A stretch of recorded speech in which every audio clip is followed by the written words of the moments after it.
Hello everyone and welcome back to my YouTube channel. My name is Dark Wolf Reads.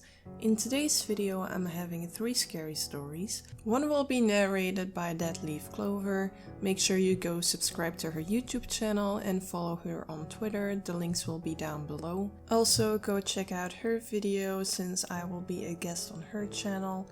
If you like my videos, make sure you give it a thumbs up and subscribe for future upcoming videos. And I hope you all have a very scary night. This happened to me about a year ago on a day where both of my parents were working, leaving my younger sister Gwyneth and me alone in the house. The two of us were in the basement with her watching TV and me messing around on my computer. At around 3 I started to get tired and went upstairs to take a nap. Now, it's important to note that I sleep in a bunk bed, specifically on the top bunk since the bottom bunk is typically covered with things I can't find a good place for. It's an old bed, and climbing the ladder that leads to the top bunk causes the entire bed to shake. Anyways, I fell asleep rather quickly after getting into bed. After maybe an hour or so, I was woken up by the bed shaking from someone trying to climb into the top bunk. I immediately assume that it's my sister messing with me and I tell her to get out of my room. I sort of kick my foot over the gap where the ladder is and feel the very distinct shape of a hand, which quickly pulls back almost as if whatever the hand was attached to was surprised by my sudden movement. In response to my request, I hear Gwen say, "Okay, Aiden," followed by her getting off of the ladder and walking downstairs. It didn't quite register immediately, but there was something off about her tone. It was flat, with no emotion whatsoever, and even stranger, she called me by name, which she very rarely does. I took a few minutes to fully awake, then climbed out of the bed and went downstairs. I immediately asked Gwyneth what she had been doing in my room, causing her to look at me with a puzzled expression. "I've been down here the entire time you were asleep," she said. I assumed she was just lying in an attempt to scare me, as she had known to do in the past. I sighed and told her that she was just upstairs and had woken me up. She was visibly scared by this and swore that she hadn't gone in my room all day. I told her everything that happened upstairs, and by the end of it she was absolutely terrified. There had been something else in my room with me, and it sure as hell wasn't my sister. Even worse, it could still be in the house with us. We ended up bringing our dogs into the basement with us and staying down there until our dad got home.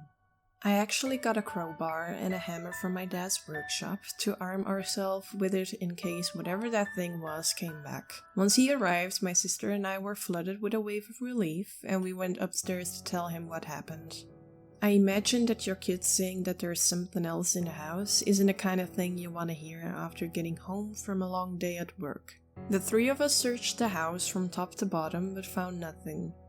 I reluctantly went to bed that night, but the night went by with no sign of anything out of the ordinary. I couldn't shake the feeling of being watched. However, to this day I have no idea what the thing with my sister's voice was or what it wanted. Gwyneth thought it was a ghost, but as far as I know, not a single person has died in our house.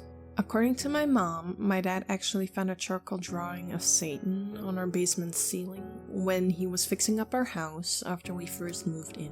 They asked the previous owner if they put it there, but she was just as confused as my parents. I don't remember any of this, given that I would have been just over a year old at that point, but apparently they burned it. Part of me wonders if that drawing and whoever put it there are related to this. There have been several times when my sister has come to me saying that I just called her name or that she heard me asking her to come here, when in actuality I never said anything. I don't know if this was just simply her hearing things or the voice mimic calling to her. At the end of the day, this whole thing is just a bunch of questions which I don't have the answers for. What was that thing that tried to climb into my bed? Where did it go after it left my room? Is it still in my house, lurking in the shadows? I wish I could say, but unfortunately I don't think I'll ever be able to. But there is one question that stands out from the others, one that I never want answered. What would have happened to me if I didn't wake up?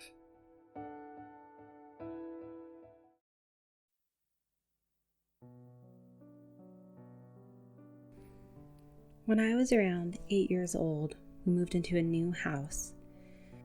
It wasn't old, but it wasn't a fairly new built house either. Maybe built around the 60s. Everyone got their own room, and this was the first time I was on my own. I thought I was a big shot. A little background on myself. I like to call myself somewhat of a sensitive. Ever since I was a child, I could always feel the sense of something or someone around when no one else could. Fast forward to when I was 9, it was the first year in the house. I could feel the presence of something in there, but I never really thought anything of it considering it wasn't too negative. There were 3 bedrooms that I really didn't like being in because the energy felt somewhat dark. Basement, the bathroom, and the attic. I didn't mind being in the basement when I had friends over, but when I was alone, I couldn't be in there for more than 5 minutes without getting the feeling like I was being watched. In the bedroom, there was a cabinet that was very deep. You could literally fit 2 grown men in there. I never understood why it was so big, but it didn't feel right, and I would often feel drawn to look inside and stare for a few minutes. And then I would get a very uneasy feeling. The attic, on the other hand, was an entirely different story. I never, ever opened it. I kept the door shut at all times. Something was up there, and it didn't want company. One night, I was laying in bed around 2:45 a.m. when I heard footsteps in the hall. I assumed it was just one of my brothers coming home from a night out with friends. My bedroom door was open, so I looked to see if anyone was walking around, and I stared for about 10 minutes, and no one went by. I got scared, so I decided to wait it out. But as my eyes adjusted to the dark, I thought I saw a human-like shape in the corner of my bedroom. I thought it was just my eyes playing a trick on me, so I tried to turn over and go to sleep, but I felt like I was being watched. Now, in a 9-year-old's mind, it's the boogeyman. So I quick hopped out of my bed and tried to run to my mom's room. Her room was only 2 doors down from mine, but in order to walk out of my room, you have to pass a wall that was somewhat slanted. In order to do this, you have to walk sideways. As I did this, I felt 2 hands pressed down on my shoulders. I froze in fear. I couldn't move, I couldn't scream. I was a prisoner to my own body. Then all of a sudden, the hair on the back of my neck stood up. In my ears, clear as day, I could hear heavy breathing. It didn't sound human. My eyes widened, and then I felt a pressure lift off me. I could move again. I ran so fast down the small hallway into my mother's bed. That whole night, I kept hearing someone walk back and forth in the hallway, but I refused to look through the doorway. And I tell you, I didn't sleep that night. I didn't sleep that week. The next morning, I walked into the hall and just so happened to look up. The door to the attic was open. I asked my mom if she went up in the attic. She said no, there was no reason that it should have been open. My stomach felt like it was in my throat. I knew whatever was up in that attic was in my bedroom the night before, just watching me. I'm thankful I got up out of my bed when I did, because if I didn't, I don't want to think what would have happened. I'm 22 now, and I still remember that night as if it were yesterday, and I still can't sleep with the lights off. So, to whoever or whatever grabbed my shoulders that night, let's never, and I mean never, meet again.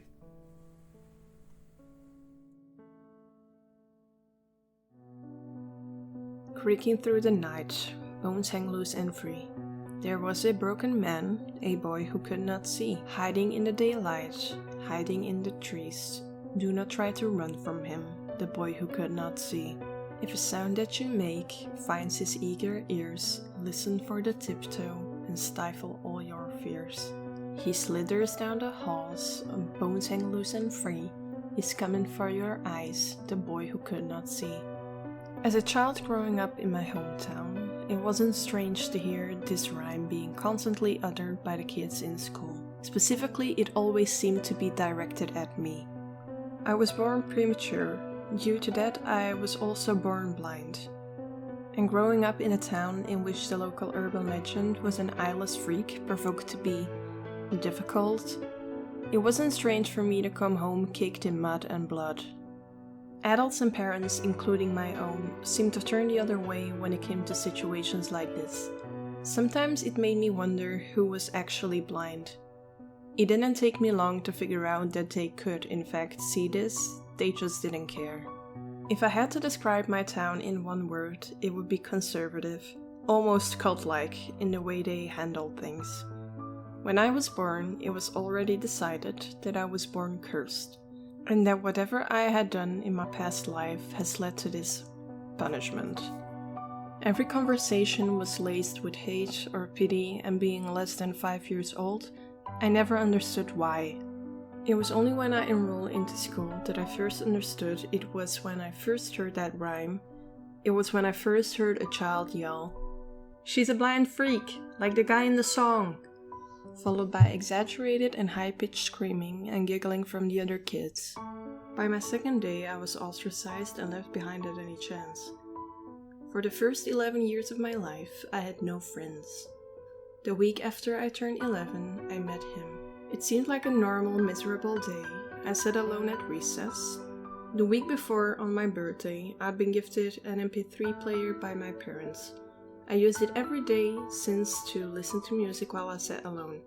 I was drifting off to the sound of my music when I felt something graze my shoulder. Flinching, I spoke up. "Hello?" Even I could hear the visible fear coating my voice. It was clear that I was expecting a beating from hostile classmates. Instead, I was hit by a wave of unfamiliar comfort. "Sorry, didn't mean to scare you. You looked sad, so I wanted to say hello." I relaxed at the unfamiliar voice of the boy floating into my ears. His voice was melodic and sweet. I smiled. "Yeah, I'm okay. I don't think I've heard your voice before. Are you new?" He was silent for a moment. "Not quite. I just never saw you before." Another silence filled the warm air surrounding us. It lasted a bit too long. "You're blind, right?" I was hesitant to answer honestly, but it should have already been pretty obvious. I replied with a quick, reluctant yes. There was another moment of silence before I heard his voice speak out again. "You know the bell already rung, right? The other kids are already inside." For the first time in a while, I stopped to listen again, and he was right. I couldn't hear any sounds of laughter or play coming from anywhere nearby. I must have had my music too loud to notice that the bell rang. "Hey, how about we go play instead? Follow my voice." I heard quick footsteps retreat as he called out again. "Follow my voice! Try to catch me!" Hesitant about ditching, but in need of an adventure, I decided to play. I can't recall any moment in my life in which I had more fun than that. We laughed as I chased him, followed his voice as he led me through a forest of trees for who knows how long. After we had both gotten tired, I heard him call out from somewhere high up. I guess a treetop. "You didn't catch me. That's a shame. Do you want to try again tonight?" "Tonight? My parents would never let..." "Don't. Tell them." He cut me off. He sounded strange, almost angry. That should have been my first warning. I was intimidated, not only by his change in tone, but also by the thought that I might have just made my only friend mad. My thoughts were interrupted again by his sing-song voice. "The forest looks very pretty." "I bet it does." "Do you want to see it?" "Of course, at least I wish I could." I smiled up at where I thought he was. "I can show you." This caught me off guard. "What do you mean?" I questioned. I heard something hit the ground with a thud. The sounds of bones breaking filled the silent forest. "What was that? Are you okay?" Fearing the worst, I called out again. "I said." His sweet voice had a tinge of hostility in it now and was followed by a slow clicking noise as I heard uneven dragging and footsteps approaching me. I took a step back. "Would you like me to show you?" I felt something wet brush my cheek and the feeling lingered. I backed up as a sound of crackling and dripping inched closer to me. My back hit something hard, and I cursed the fact that we were in the forest. I felt his ragged breath hit my face and the sound of cracking as a small soft hand cupped my cheek. I doubt I'll ever forget that sensation. Something sharp caressed my cheek. "I can give you my eyes, but in return I need new ones. Will you help me find new ones?" I swore loudly and pushed him off me. I turned to run, but a calloused hand that seemed to have a few fingers too many caught me. Frantic, I spun around to pry his hand off me when I heard a sudden screech come from him as something hard swung into my face with a swift crack. "Listen to me when I speak. Behave and I'll give you a taste." The creaking grew louder and the pain in my face throbbed. It was swollen and hot, and I could feel and smell the blood trickling out of my nose. A hand pressed itself against my cheek and fondled my wounds. "I'm sorry. I'll make it better." A jolt of pain filled my face and body, but subsided as fast as it had appeared. It felt like a thick claw being poked into my swollen cheek. Suddenly I was thrust into a world I'd never seen before. Unfamiliarity flooded in my eyes. I could see. A creature stood over me, neck craning and head tilted. It had eyes that seemed more like windows than anything. They were empty, and they gave me a feeling I don't know how to describe as anything less than fear and pity. The thing towering over me was unnaturally bent, as if every bone in his body was either hyperextended past human limits or broken and unattached. He lowered himself towards my face. I averted my newly found gaze and directed my eyes to the ground. Small bodies littered to the ground at his feet. They were children, maybe only 5 or 6 years old. Each one stared up to the treetops with blank expressions. Blood pooled out of their eye sockets. My vision faded again and I was landed softly into an unsettling familiarity again. I started to sob. Fear made it hard to do anything else. "How was that?" He asked that in the same tone as when I first met him, innocent and sweet. I didn't respond.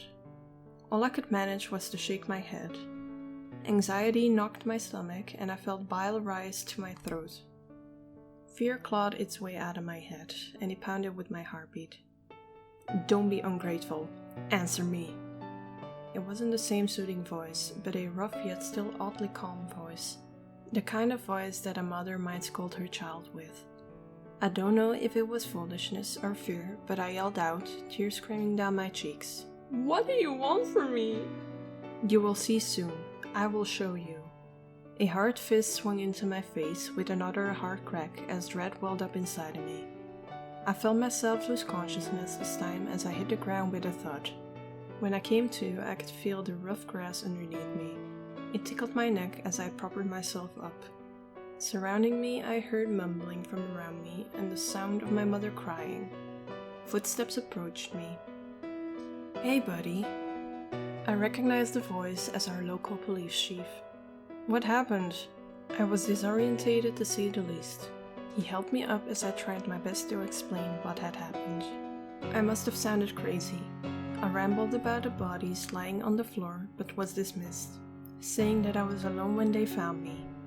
The police chief shook his head and turned back to talk to my parents. I had apparently been missing for 10 hours. After all the legal business had been done, I was taken back home and given a stern talk about skipping school. I could barely pay attention. That night I didn't sleep. How was I supposed to sleep with everything that had happened that morning?